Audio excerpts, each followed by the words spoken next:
Alongside me in the studio is our editor-at-large still, Ahmed al Burai. Now, let's touch on this a little bit more. The ceremony looks like it's wrapping up there on the 15th of July, Martyrs Bridge. I want to just ask, sort of delve into a bit more depth about the symbol of that particular bridge now and what that bridge means to the people of Istanbul following the events of 12 months ago. The bridge itself was, as Ali has just mentioned, the place where the people, they stood fast against the coup attempt. Basically, one of the most sincere friends of President Erdogan himself, he's the one who was in charge of his presidential campaign, has been killed on that bridge, he and his son, at that night.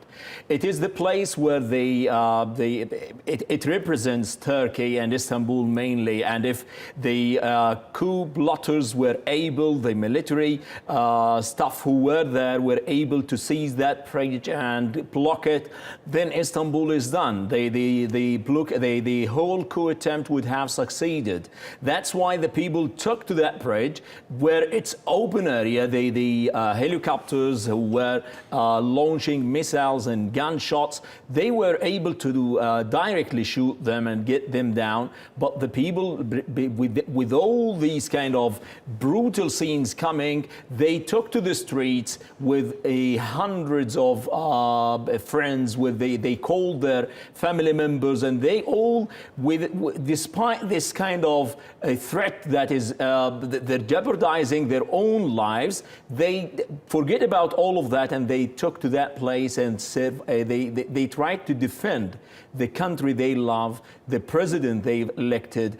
And it was really symbolic because this is the first time, that Turkey is not a stranger with coup attempts. You have 5 coup attempts that have happened in Turkey, and this was the one that the people themselves were able to thwart and foil, and that's why I think that a bridge was very symbolic to the president. Of course, Istanbul is the only city on the planet that straddles 2 continents. It's divided by the Bosphorus.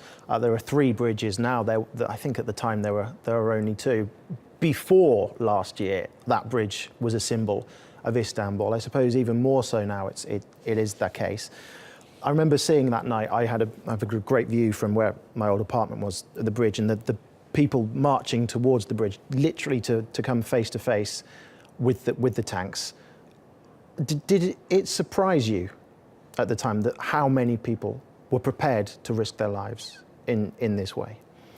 That's why I say it's an epic, that it's a historic day where the people here in Turkey, they gave a great example mainly to the Middle Eastern people. They should know that this is the last coup. Turkey was able, the people here in Turkey, they were able to give that lesson to the whole region that this is the last coup once and forever.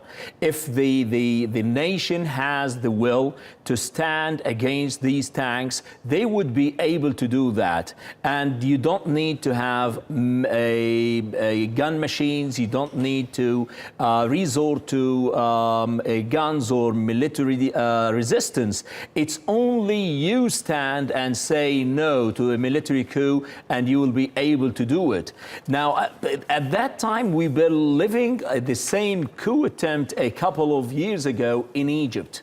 And you remember the people there in Rabia, at that time they were massing against Sisi, General Sisi.